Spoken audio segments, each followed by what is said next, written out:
Have you seen his Here's what nobody talks about.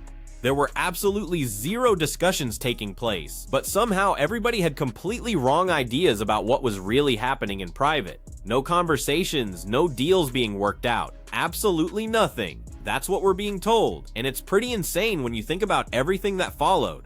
Never said there were no negotiations. I never said that. I said, were they talking to Jon Jones? They talked to everybody. Everybody was talked to. Not one word of what I said was not true about the whole Jon Jones thing. And how many times have I sat up here and said, he's not fighting at the White House? Have you guys not all seen the video of the dude with the meta glasses on when he didn't know he was being filmed, telling them that his hips are shot and he needs hip replacement? Did you not see the videos of him running on the flag football game? And what did I say that wasn't true? Jon's the greatest of all time. No way in hell Jon Jones is going to be booked for the White House card.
I can tell you that Jon Jones at 4:24 p.m. posted on X that he would like to be released from the UFC. Hey everyone, I wanted to address Dana White's comments from this past weekend because the truth matters to me and the fans. Dana, you were heated about why I'm not on the White House card, but let's clear something up. My team and I were actually negotiating with the UFC for that fight.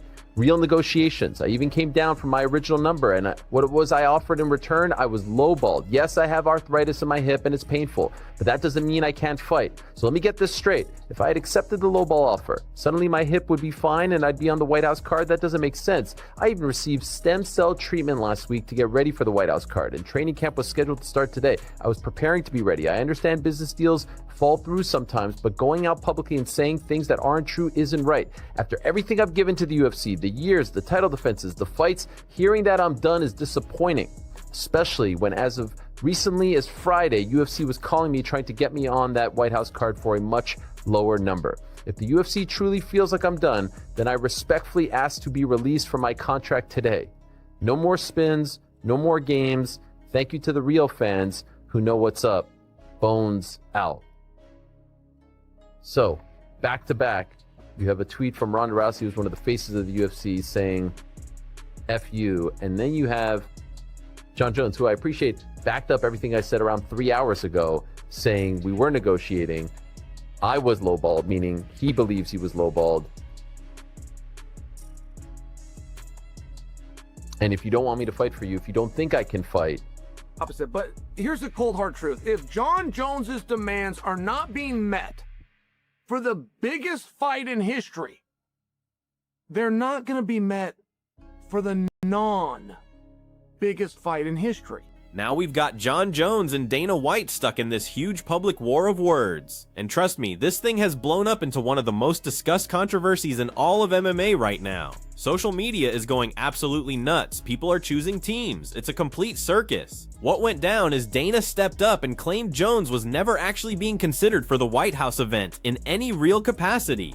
Then Jones clapped back hard on social media with proof, insisting that talks were absolutely happening and were completely legitimate. The way Jones tells it, everything collapsed purely because of payment disputes, not because there wasn't a genuine opportunity on the table. So we're looking at two totally conflicting narratives being aired out for everyone to see, and nobody can figure out the actual truth. So grimy, when the real answer is like, dude, just pay the money. Pay the money. You're spending $60 million to hold an event at the White House. We know why. Just pay it. Make something good happen. or some. The fans are dying to see this, and Dana stepped forward with his explanation, breaking it down in serious detail. He kept saying he'd already told everyone countless times that any fight involving Jones simply wasn't going to materialize. End of story. One major factor he wouldn't stop mentioning was Jones's current physical state, which is apparently way worse than most people understand. Dana went deep into how severely damaged Jones's hips really are, and we're not talking about some small nagging issue. The condition is supposedly bad enough that medical professionals have actually recommended hip replacement surgery, which is an incredibly serious operation for any athlete, especially someone looking to compete at elite fighting levels. He brought up seeing recent video of Jones attempting to move around, and it looked terrible. There was some flag football situation where Jones could barely jog normally, and Dana pointed to that as proof of why putting him in competition right now made zero sense from a medical safety standpoint. Dana, you talked about you don't want to say what fight fell out, which is fair enough, but there is obviously... Well, there's weird circumstances around it that we probably shouldn't talk about. Okay. There is speculation, of course, that it's Jon Jones. No, it's not. Was Jon... Ever, which I told you guys 100,000 times, was Jon Jones even remotely in my mind to fight at the White House. I wouldn't. First of all, I've told you why I wouldn't do it. And number two, some guy with meta glasses on filmed him talking about his hips, that his hips are so bad. And I don't know if you guys saw that flag football game where he can barely run. Jon Jones he retired because of his hips. He's got arthritis in his hips. Apparently he's been doctors say he should have hip. Now here's where things get really wild. Dana also brought up something that genuinely seemed to irritate him, which was that throughout all these health problems, and while Dana was publicly stating the fight wasn't possible, Jon Jones kept going on social media discussing negotiations for the White House event, which totally caught him off guard and left him confused. Dana claimed he had already messaged Jones's legal representation well before any of this went public, spelling out clearly that the fight would never materialize and they needed to explore other options. So watching Jones speak openly about active discussions and pretending like the fight was actually viable completely contradicted what was really going on backstage according to Dana's telling of events. With all these factors combined, the hip problems, the communication breakdowns, and the general chaos of the situation, Dana basically wrote off the entire thing as Jones being finished, at least regarding this specific card. He had completely moved forward mentally. Add that on top of all the other reasons that I wouldn't. The Jon Jones thing is bullshit. I'm not saying they weren't talking to Jon Jones and that Jon Jones wasn't interested in the fight. And what was even crazier is Jon Jones came out and was like, I'm in negotiations right now for the White House fight, after I had already sent a text to his lawyer saying, never going to happen ever. Is it fair to say then Jon Jones is retired and this is the end of his time? Jon Jones wasn't buying any of that and immediately shot back with his own statement. After Dana White went public saying he wouldn't be involved in the White House event, Jon responded aggressively and explained that the situation definitely wasn't as black and white as Dana was painting it. He emphasized strongly that his representatives were absolutely in legitimate discussions with the UFC about this exact fight, and these weren't just preliminary conversations either. Jones revealed that he had already dropped his initial payment demands substantially to try and get this deal done, proving he was ready to negotiate and find middle ground. But there's the catch. Jones said the UFC responded with a financial proposal that was way lower than he expected or believed was appropriate for such a massive occasion. From Jon Jones's viewpoint, the issue absolutely wasn't that he was scared to compete or trying to dodge tough fights. The real issue was that he felt the money being offered didn't reflect his true worth to the organization considering his entire body of work. He also tackled his hip situation directly since Dana had focused so heavily on it. Jones acknowledged clearly that yes, he deals with hip arthritis, and yes, it causes pain and discomfort, but he completely disagreed with the notion that this meant he was unable to perform or compete effectively anymore. He revealed something really eye-opening, explaining that if he had simply accepted the lowball financial proposal the UFC presented, then magically his hip condition wouldn't have been treated as such a major obstacle, and he would have been confirmed for the event without any medical concerns being discussed publicly. Jones also emphasized that he had already been actively preparing and committing to this potential fight, having recently completed stem cell therapy to aid his recovery, and he was ready to begin his complete training camp immediately, because until negotiations collapsed, he truly believed he could make this fight reality.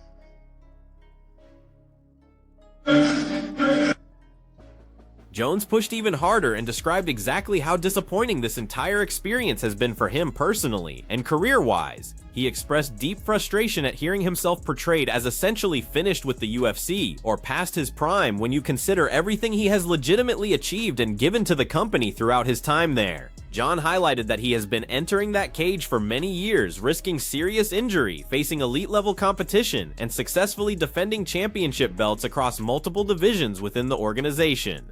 He insisted that the storyline of him being washed up or done simply didn't align with reality at all, especially since the UFC was actively contacting him and his representatives and engaging in serious conversations right up until he made his public statements. So from his angle, how can anyone claim someone's finished when you're still trying to hammer out deals with them behind the scenes?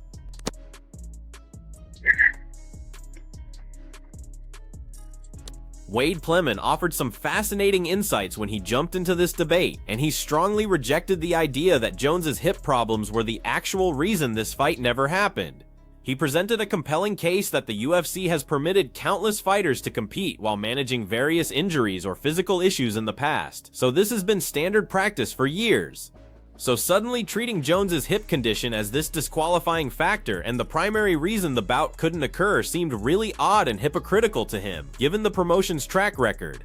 From his analysis, and he explained this pretty thoroughly, the more probable explanation for what actually occurred is that the relationship between Jones and the UFC had already deteriorated significantly following the entire Tom Aspinall controversy and all the public drama surrounding that potential booking. Pleman theorized that the company may simply be exhausted from dealing with negotiations that drag on indefinitely, particularly after the previous public conflict and bad blood regarding a possible Aspinall fight that never came together. So the hip injury isn't the real story here. It's about a professional relationship that's completely broken down.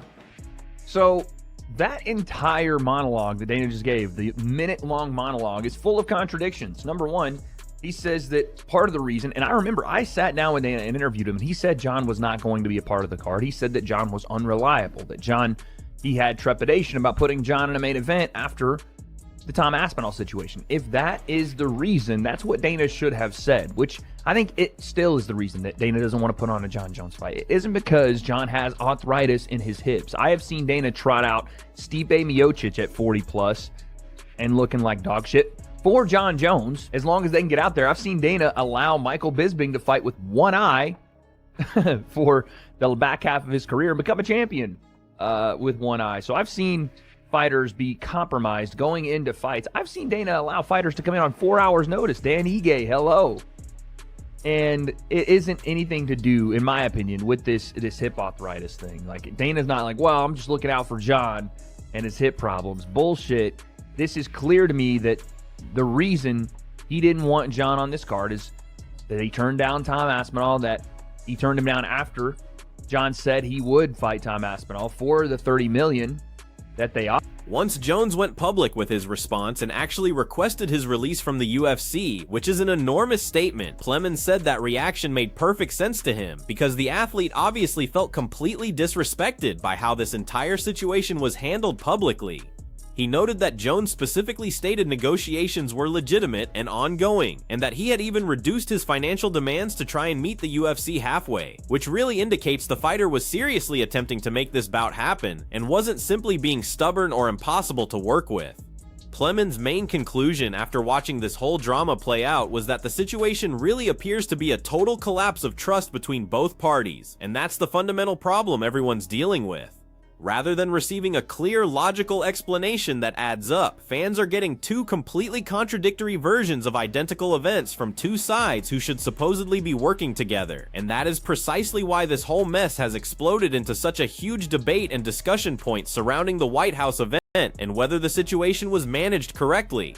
I was offered, and what was I offered in return? I was lowballed.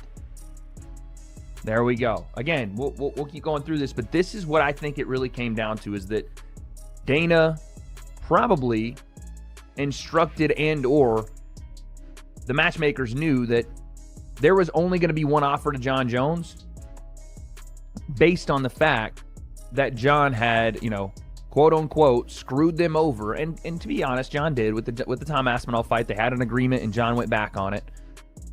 And so they were going to give him a taste of his own medicine. This feels like revenge, right? It feels like Chael Sonnen also analyzed a really crucial aspect that most people aren't considering, which is why just sitting back and waiting for a better opportunity later isn't nearly as straightforward or realistic as it sounds.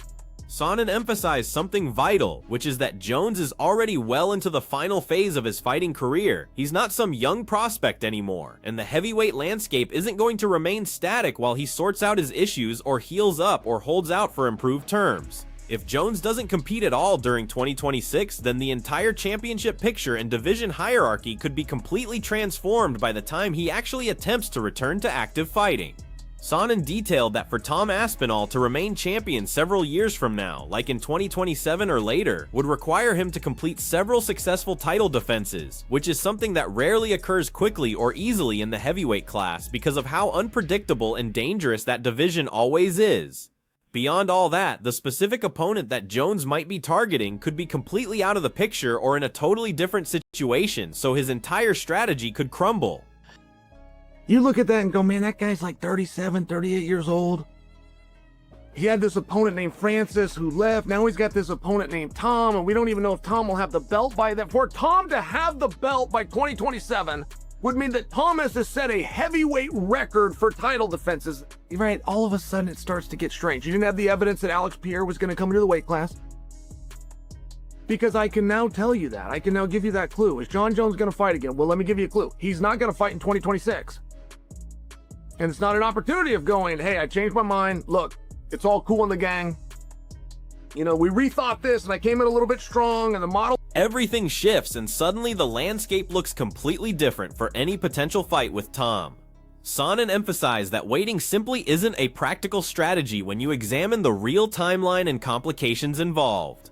He also addressed the fact that Jones clearly had his heart set on being featured in the White House card, specifically, and based on everything that's been said publicly by Jones and his camp, it genuinely seems like that particular event was the exact opportunity he was fighting for and demanding to be included in.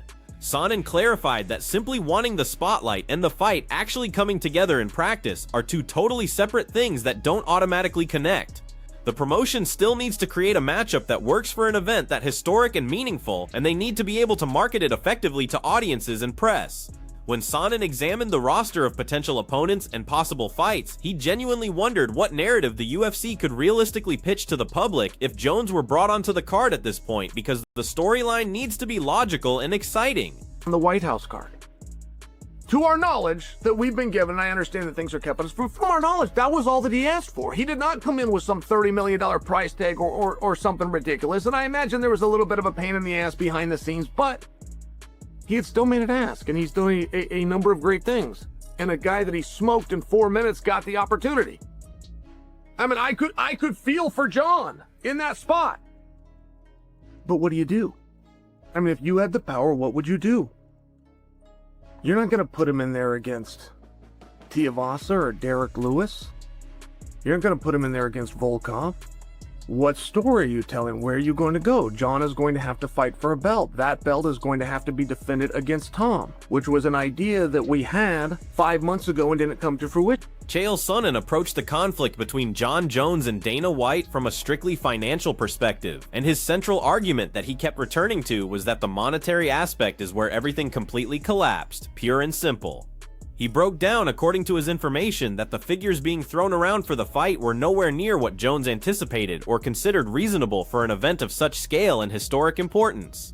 From what Sonnen gathered through his connections, the proposal that was offered was roughly in the $15 million territory, which is obviously still incredible money for almost every fighter in the sport. Nobody can argue with that, but for someone like Jon Jones, who would be headlining what's being promoted as a legendary event at the White House with unprecedented media attention, it seemed drastically low and nearly offensive given the overall magnitude and significance of the card. On top of everything else, Sonnen said the response from Jones and his complete team really shouldn't shock anyone when you frame it in those terms. About Jon Jones and the fact that the UFC basically didn't want to pay him anywhere near the amount that could even be considered for this card. We're hearing numbers closer to Conor Benn, which is about $15 million, and Jon Jones obviously and his team not even entertaining that. Now, over the last couple of days, Jon Jones has been a little bit public on social media. There was a very strange video yesterday of him in his bedroom just being like, I'm so upset, and then sending out some weird tweets as he does. And then today, him basically putting out this massive tweet and talking about how he basically wants his release from the UFC. He felt like Dana White's comments about him at the post-fight press conference were upsetting to him about the arthritis, the retiring, and all of that. What do you make of where this whole Jon Jones situation ended up? And what is your thoughts on the UFC not really entertaining paying him that kind of money for this Pereira fight? Because there's two things, right? Maybe Jon Jones could have accepted the whatever $15 million and taken this fight. It's a favorable. They expect him to take a massive financial hit compared to what he believes he's worth. He also highlighted something really compelling about how this entire narrative has been shaped and sold to the public through media outlets and official communications. Sonnen acknowledged very directly that he has been critical of Jones numerous times previously for different issues throughout his career, so he's definitely not just blindly supporting the guy here. But in this particular case, he honestly didn't believe the responsibility should fall mainly on the fighter or that Jones was being unrealistic in his demands. The way he analyzes it, when you really examine the details, the UFC has complete control over the entire negotiation from beginning to end because they make the ultimate call on what they're prepared to spend and what they believe a fighter deserves. When you're discussing a corporation that generates well over $1 billion in annual revenue, he made a pretty persuasive argument that paying a much larger purse to their biggest attraction for the most significant event they've ever organized in company history shouldn't be viewed as some kind of crazy or excessive request. Look, anyone who has seen me talk at all on this show, on MK, on Of course. anywhere I'm fighting, am never going to defend Jon Jones. I'm just simply not. But if your takeaway from this story is anything negative towards Jon Jones, you're putting your angry points in the wrong location, man. Like I actively do not like Jon Jones. That is a thing I have been very forthright with. Mm-hmm. And if I were in Jon Jones's camp, I am not sure I would have made this same determination that Jones and the Cowell brothers and did. But I do not blame him for this determination at all. The blame for this not happening falls squarely on the UFC because they are making $1.1 billion a year. Jon Jones is asking for a small pittance of them. Sonnen also criticized heavily how the situation was presented and explained once everything fell through. After the deal ultimately collapsed and didn't work out, the public conversation and storyline immediately pivoted toward Jones's medical issues and whether he was even physically capable of fighting anymore, which became the dominant narrative. Sonnen believed strongly that this explanation conveniently shifted attention away from the actual core problem, which was the financial component of the negotiation and what the UFC was genuinely prepared to pay their biggest star. It's ludicrous. Like, it is an outright ludicrous thing, and it exists because they do not have to. And that's the thing I need to be very clear about, because I'm sure people come in and, carry water for the UFC because, I've never seen a company on earth with more free PR people than the UFC has. Maybe Elon Musk, who are just gonna be like, yeah, I get it. The UFC does not have to pay him this money. I don't care. I am not a UFC accountant. I am not a UFC shareholder. I don't frankly give a fuck about the UFC's business, and neither should you. That is not your job. So why do you care? You are a fan of fighting, ostensibly. And as a fan, I can be upset that the UFC has just decided. So at this moment, while we're discussing all of this, the conflict between Jon Jones and Dana White remains extremely complicated and unsettled, and nobody has any idea what comes next. One camp claims the fight was never genuinely being considered in any meaningful way and was never actually possible, while the other camp insists negotiations were definitely real and active, but the financial offer was nowhere near adequate to get it done. What we can say with certainty is that a huge, potentially legendary fight fell apart completely, despite all the discussion and rumors, and now members of the MMA world are genuinely wondering if we might have already witnessed the final fight of Jon Jones in the UFC, which would be a crazy conclusion to his legacy. This story definitely isn't over yet, and there will probably be more updates coming soon. What's your take on this entire chaotic mess? Do you think the UFC disrespected Jon Jones with a terrible offer and didn't give him the recognition he's earned? Or was the company right to walk away and refuse to meet his financial demands? Drop your thoughts in the comments below because we're really interested in hearing all the different opinions on this whole situation.